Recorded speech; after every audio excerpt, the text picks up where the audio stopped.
Irene is really cute. A voice became clear as the door opened. And then, when Luke said that name, I froze. I wondered who it was, but when I heard the voice, it was indeed Irene, my sister. Luke stupidly called out Irene's name over and over. Shaking, I realized that I had to capture this scene on video. So, I recorded evidence on my smartphone and quietly left the place. After a while, the two came out of the bedroom. Seeing me, they turned pale. I said to them, "Yeah, I sent the video of you two to Ken. Anyway, let's discuss what to do next with the four of us soon." Hearing this, Irene's face turned even paler. "What do you mean?" she asked. "Exactly what it sounds like. I've got the video as evidence." "What the heck have you done?"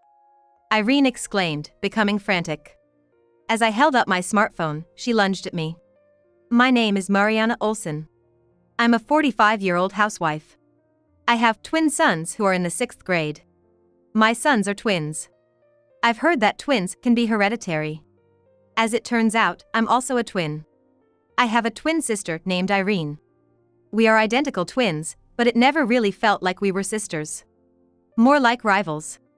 Even if we weren't twins, I always felt compared to Irene while growing up. Eventually, I developed a strong complex towards her, and she seemed to prioritize beating me in everything.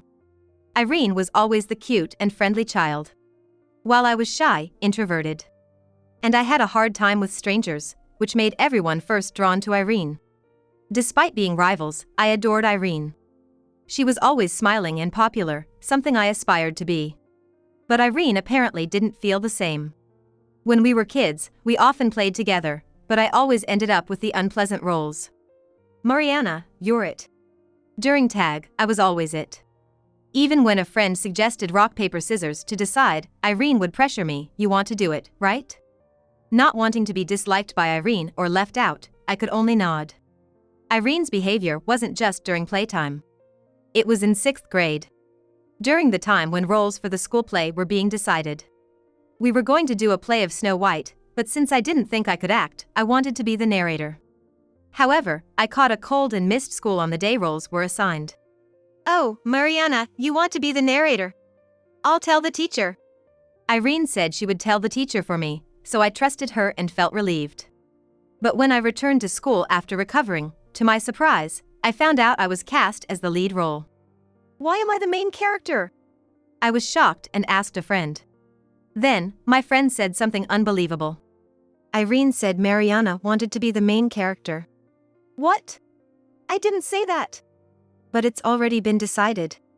It seemed that, entering adolescence in 6th grade, no one wanted to play Snow White due to shyness.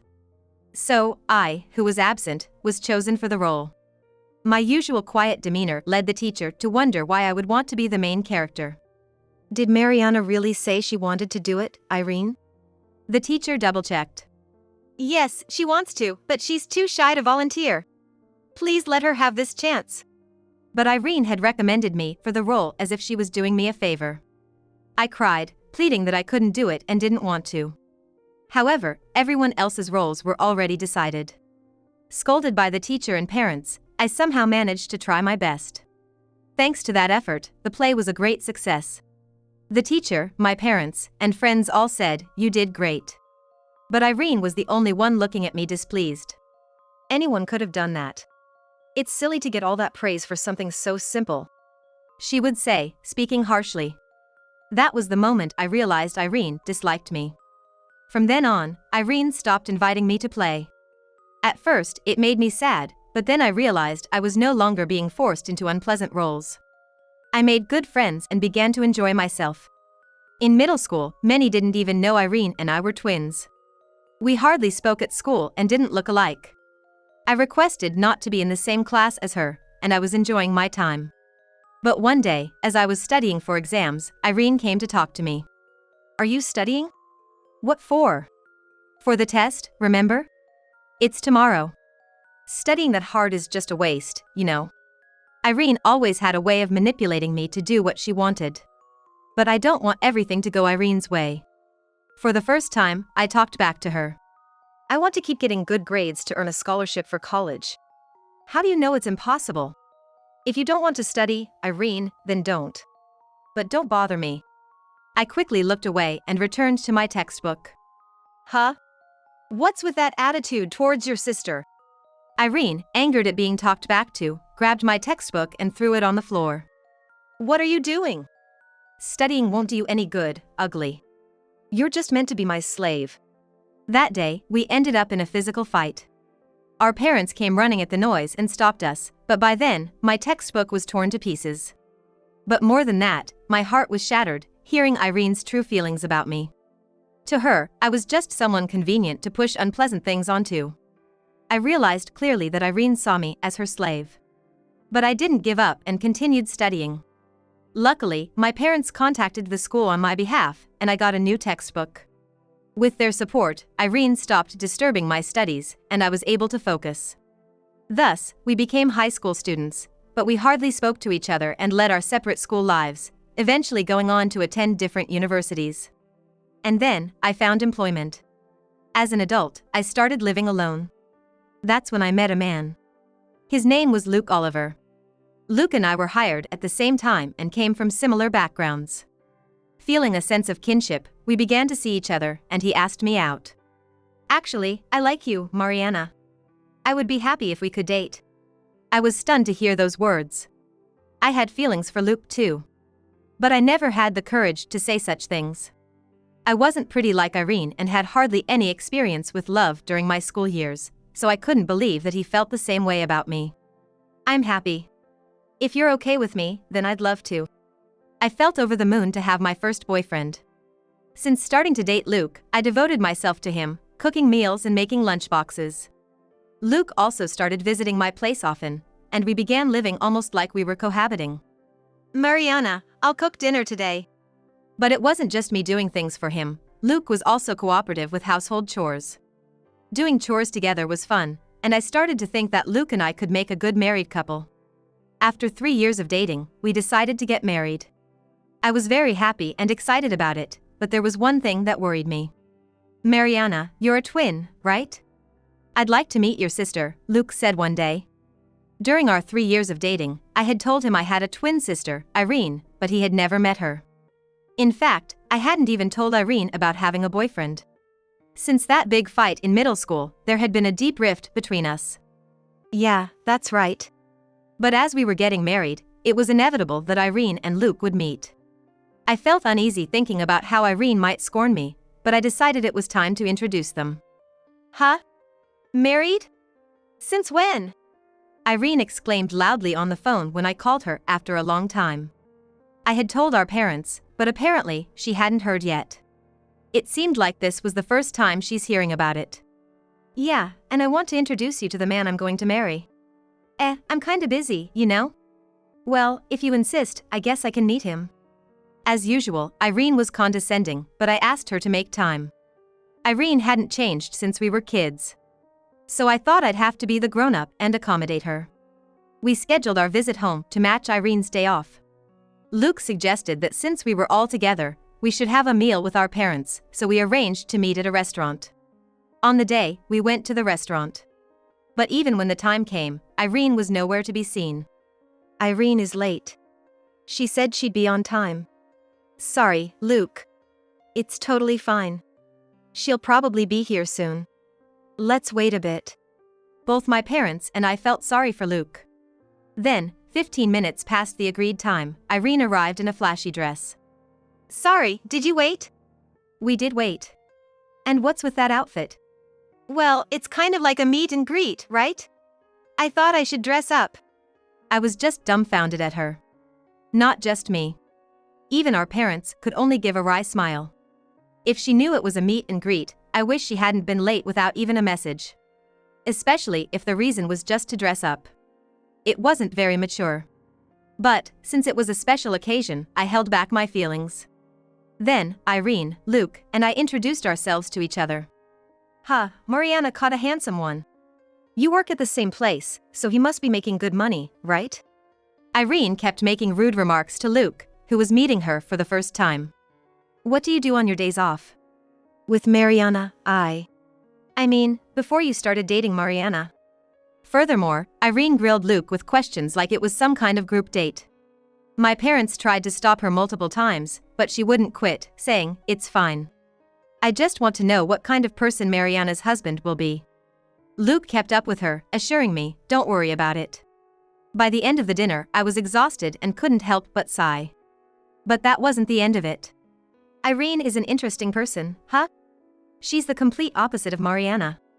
I always thought we were quite the Una-like twins." I replied with a wry smile. Then, Luke said something that caught me off guard. "Maybe you should take a page out of Irene's book? She's always smiling, great at conversation, and cute. If I'd met her first, who knows, huh?" I was taken aback. I had told him about my difficulties with Irene. Shocked more than angry by his comment, I retorted. "Then why don't you marry Irene? She said you were handsome too." He quickly apologized, seeming flustered. Sorry. It was just a joke. I'm glad I met you, Mariana, and I don't have any special feelings for Irene." "Then you shouldn't make comments that put me down and praise Irene." "I said it was a joke." Luke apologized again. I was shocked, but I didn't plan to call off our engagement over this. As long as he understood, that was fine. But then he said, "But Irene is a nice girl. It's shameful to be jealous of your sister, you know? We should all get along as a family. She's an adult now, it's different from the past." I had my reservations, but I knew our parents really wanted Irene and me to get along. However, I wished Luke would take my side more. Why did he try to bring me and Irene closer? But then again, it's not like there will be many opportunities for involvement anyway. But I didn't want to argue, so I just nodded to his words. A few days later, a message from Irene arrived. "Luke is too good for you. Should I take him?" I was horrified by her message. "What are you talking about?" I replied, only to receive a call from her immediately. Exactly what I said. "It's unbelievable that someone dull like you is getting married before me." She mocked me over the phone, laughing. "He's high-earning and well-educated. Hand him over to me. We're twins, after all, we've always shared everything." "Don't be ridiculous!" I shouted at her. I couldn't tolerate her treating Luke like an object, and her claim about sharing was absurd. I'd always been the one to take on the unpleasant tasks for Irene. That night, I told Luke about the conversation and warned him to be careful around Irene. But he seemed pleased and laughed off my words. "I'm flattered she liked me so much." "Don't worry, she's not serious. It's not a laughing matter. You never know what Irene might do." "Do you doubt my feelings?" "If I say it's okay, then it's okay," Luke said. Despite being such a wonderful person, it seemed like he had changed after meeting Irene. He affirmed everything about her, just because she was my sister. Aside from that, he remained the wonderful partner he always was. But my dissatisfaction grew whenever Irene was involved. "You don't need to worry so much." But as Luke said, as long as he didn't sway, there was nothing Irene could do. I realized that being disturbed by her words meant I didn't fully trust Luke. Indeed, I was admonished like that. It was certainly true. So, I decided to trust Luke and ignore Irene's words. Even though Irene continued to send me snide messages, I chose not to respond. Fortunately, Irene didn't do anything to Luke and me, and I prayed for a happy married life with him. Years later, when I was over 40, my parents informed me that Irene had gotten married. By then, I had blocked her number and we weren't in contact. We occasionally saw each other at our parents' house, but every time I met Irene, she berated me. Nearing 40 and still unmarried, Irene seemed to take her frustrations out on me, and it appeared she was avoiding me. Given her age and, more importantly, her difficult personality, Irene faces challenges. I thought Irene might never marry, but she found someone and I was genuinely happy for her. I realized how awful I was to Mariana when she got married, after I got married myself. Irene apologized through our parents. We started communicating again. And Irene had become much calmer. Almost like the sister I used to love. I never thought I'd see the day when we could laugh together again, so I was very happy. Irene introduced me to her husband. He was about 5 years older than us, named Ken Green. He seemed to really care for Irene, which was reassuring. Now that both of us were married, Irene and I grew closer. Our parents were very happy to see us getting along. I wanted to make up for the time we had been distant. Several more years passed, and one day, I felt sick at work and decided to go home early. Luke was out on a business trip, so I left a message with a colleague. I returned straight home. When I got home and entered the house, I immediately sensed something was off. It felt like someone was inside, even though the house should have been empty.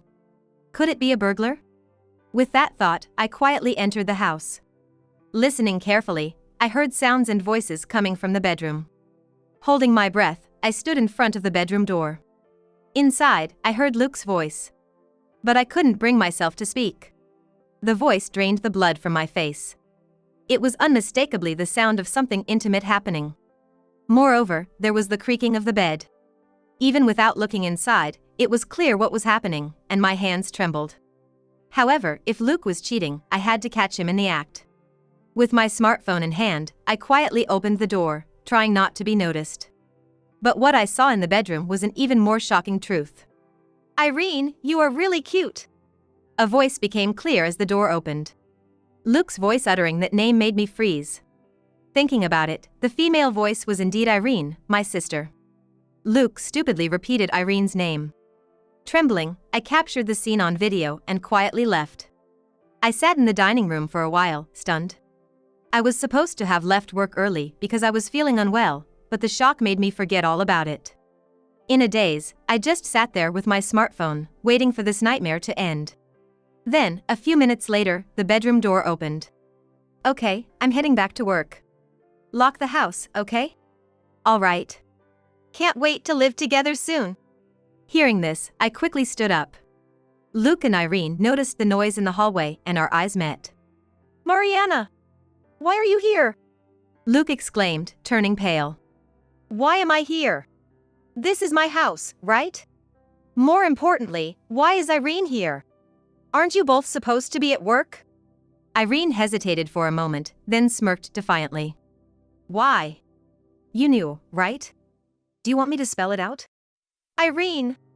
Luke tried to stop her, but Irene was relentless. "I've always hated how you look down on me. Happiness and Luke don't suit you at all. I'll take them all for myself." Then, she said those words defiantly. I just smiled. "Okay. Then I'll give you Luke." "Mariana! But don't think you can take my happiness away." Annoyed by my response, Irene glared at me. I continued, addressing her directly. "Yeah, I sent the video of you two to Ken. Anyway, let's discuss what to do next with the four of us soon." As I said this, Irene's face turned deathly pale. "What? What do you mean?" "Exactly what it sounds like. If you want Luke, then Ken should know about this too, right?" "What have you done?" Irene became nearly hysterical, lunging at me. "Calm down, Irene! How can I calm down?" Luke tried to intervene and stop Irene. But she was beyond reasoning. At that moment, Irene's phone in her bag rang. She froze at the sound. "Oh, isn't that a call from Ken?" Irene, pale-faced, hesitantly looked at her bag. But made no move to answer. The sound of the phone echoed in the quiet room. After a while, it stopped, and then my phone rang. "See? Irene didn't answer, so he's calling me now." "Mariana! I'm really sorry. Please forgive Irene. Please put in a good word with Ken. If not, Irene will lose everything." Luke, for some reason, began defending Irene. Irene started crying miserably next to him. She was acting like a tragic heroine. What Luke said made sense. Actually, Ken was Irene's husband and also the president of the company she worked for. If her infidelity was revealed, divorce and losing her job were possibilities. Especially since it's working hours now. But I had no sympathy. "She knew the consequences when she did it, right? I can't possibly vouch for her." I responded. "That's too harsh," Luke said, still trying to defend Irene. Annoyed by his words, I glared at him. "You're worried about her? Think again. It's not just Irene who's going to lose her family and job." At my shout, Luke flinched. He started sweating. Maybe he realized the meaning of my words. "Just so you know, I've sent the video to your department's email address at work too." "What have you done?" The call from Ken had already ended. Luke and Irene stood there, still with looks of despair on their faces. After kicking both of them out of the house, I called Ken. Sorry to bother you during work. It's about the video, right? Yeah. He is Luke, isn't he? Yes. I replied quietly to Ken's gentle voice. I'm sorry. I asked for this. He said. Actually, Ken had confided in me that something seemed off with Irene. The old Irene might have done something like this, but I believed the current Irene truly loved Ken. I didn't think she would cheat, and I had told Ken as much. But he had asked me to gather evidence if Irene ever did something wrong. That's why I think I was able to film calmly. Please don't apologize. I'm glad I could capture Luke's infidelity. If you hadn't asked me, I probably wouldn't have thought to stay calm and do such a thing. I told Ken. I'd be lying if I said I wasn't shocked. It's devastating enough to discover infidelity, let alone with one's own sister. I was the one who wanted to be hysterical. My sons will be home soon, so let's talk another day. I told Ken and ended the call. Tears streamed down my face, but for my sons and for my future, I knew I had to be strong. I went through the day as usual. And when my sons had settled down for the night, Luke came home. You're late. Were you with Irene? I asked. Luke, clearly upset, snapped back at me. Because of you, I got called into HR. They're going to decide my punishment later. What are you going to do about it? I couldn't help but laugh at Luke, trying to make me the villain for his own actions. It was a waste to have cried over such a person. Nothing. Do whatever you want. Do you understand? If we divorce, I'm taking the kids. Are you still going to divorce me? Luke's statement, using our sons as leverage, only made me more contemptuous. What are you talking about? You think you'll get custody after likely losing your job? The divorce is final. Don't be ridiculous. Keep the foolishness to your actions only. Luke was speechless, as expected. Of course. Infidelity during work hours at our home, such a person would undoubtedly face dismissal. He still didn't seem to grasp the foolishness of his actions. If that's the case, he's incredibly foolish. I'm moving out tomorrow. Wait. We can still work this out. It was just one affair, forgive me. Luke, facing my firm stance, started to beg and apologize. Just once. I asked back. According to Ken, Irene had been acting strangely for several months. Ken is mostly out on sales visits, so it was entirely possible he had been coming back to our house during the day. Just once. Luke's weak reply to my question. His eyes were evasive. His lack of confidence in his answer made it clear it wasn't just once. Pursuing it further felt pointless, so I ended the conversation. The next day, I told my sons about Luke's infidelity. They are already in the 6th grade of elementary school. They should understand that hurting and betraying others is wrong. They asked for some time alone to talk and went to their room. Shortly after, they came out with their bags and said, "Mom, we're on your side." I couldn't help but cry. They comforted me with smiles, even as I apologized again. Then, we moved back to my parents' house. My parents were speechless when they heard about Irene and Luke's actions. They had been happy that Irene and I had become close again. My mom, in tears, apologized, saying, "Irene hasn't changed after all. I'm sorry for always making you endure. Cut ties with both Irene and Luke. We'll keep minimal contact with Irene," my dad said, which was a relief to me. From that day, I started commuting to work from my parents' house. Luke was apparently under temporary suspension from work and kept calling me, but I ignored him. Eventually, he began sending messages day and night. "I love you, Mariana. Let's live together happily as a family of 4 again. I was wrong. I was just deceived by that woman. I don't know how to live without you." I was almost fooled for a moment, but my son's laughter at the messages helped me see their ridiculousness. However, ignoring him wasn't a long-term solution. Eventually, I had to meet him for the divorce papers. I arranged to meet Luke at a cafe on the weekend. Deciding to meet at the cafe instead of meeting at home was based on Ken's advice. He mentioned that it's better to have discussions in a public place where there are other people around, as it helps in keeping the conversation calm. When Ken and Irene also gathered at the cafe, I noticed that Irene had become gaunt and looked almost like a different person in just a few days. She must have been rejected by Ken. Serves her right. Now, Irene and Luke, please submit the divorce papers. Irene seemed reluctant to divorce. Ken spoke to the two who were refusing divorce. Ken, it's a misunderstanding. It's your choice to divorce, but we are not getting a divorce. Still saying that? My sons and I no longer consider you family.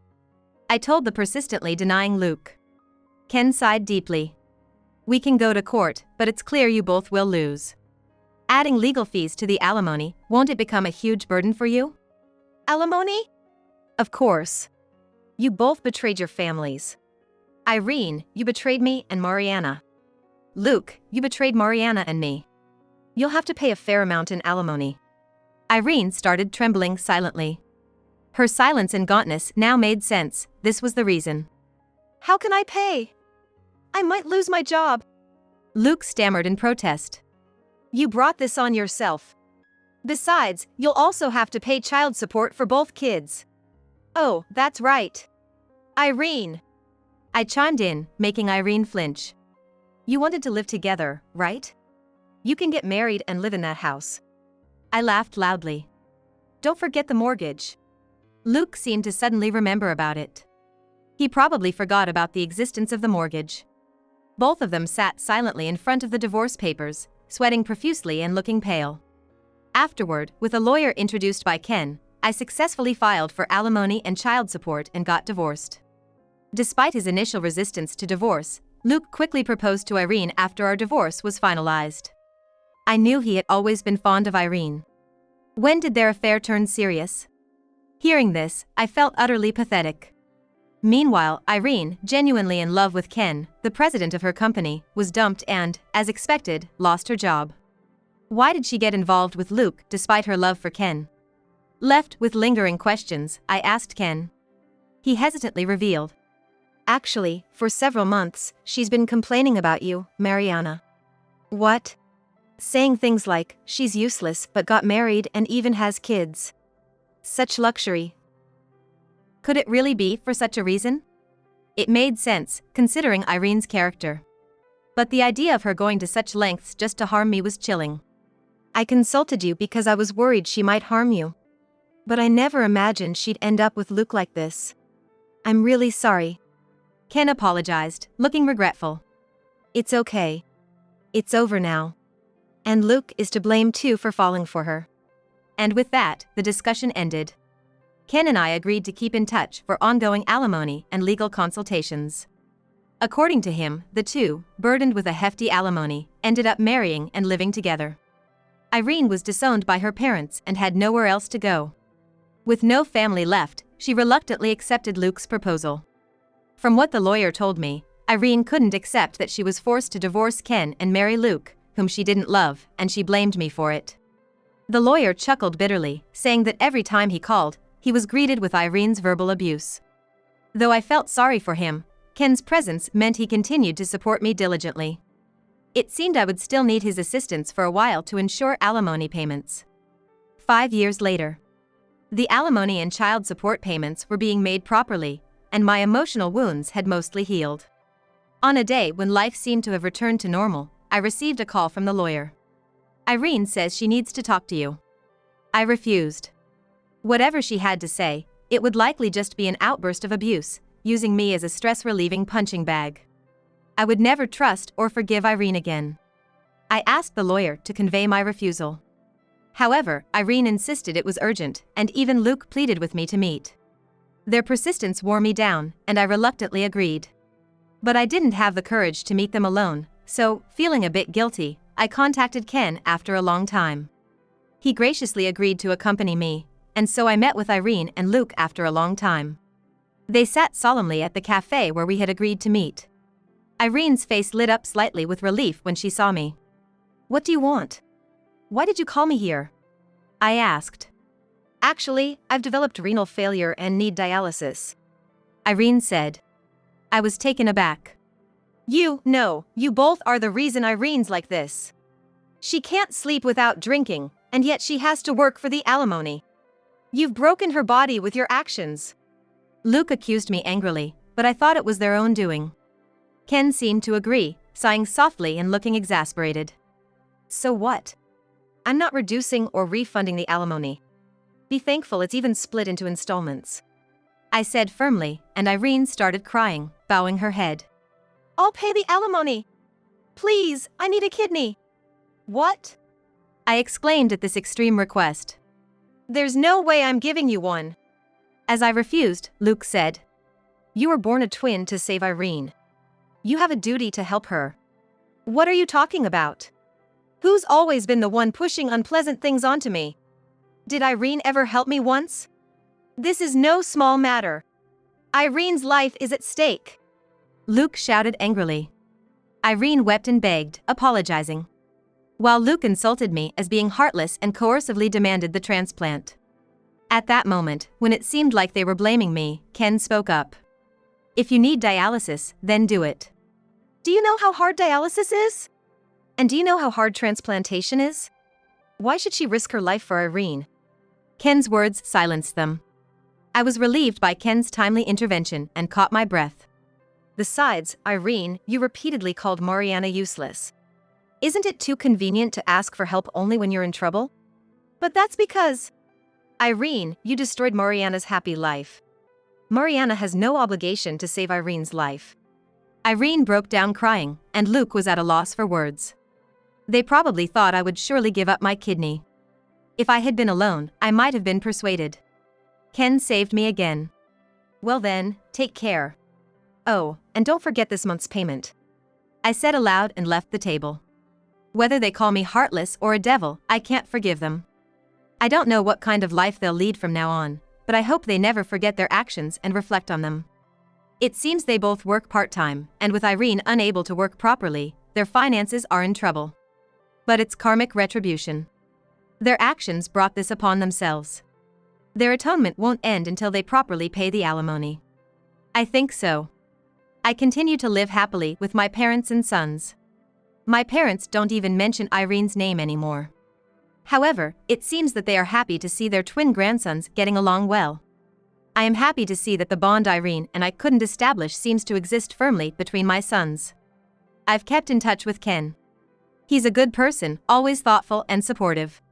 He seems to have feelings for me, but I'm not ready to respond yet. I don't want to disturb my sons any further.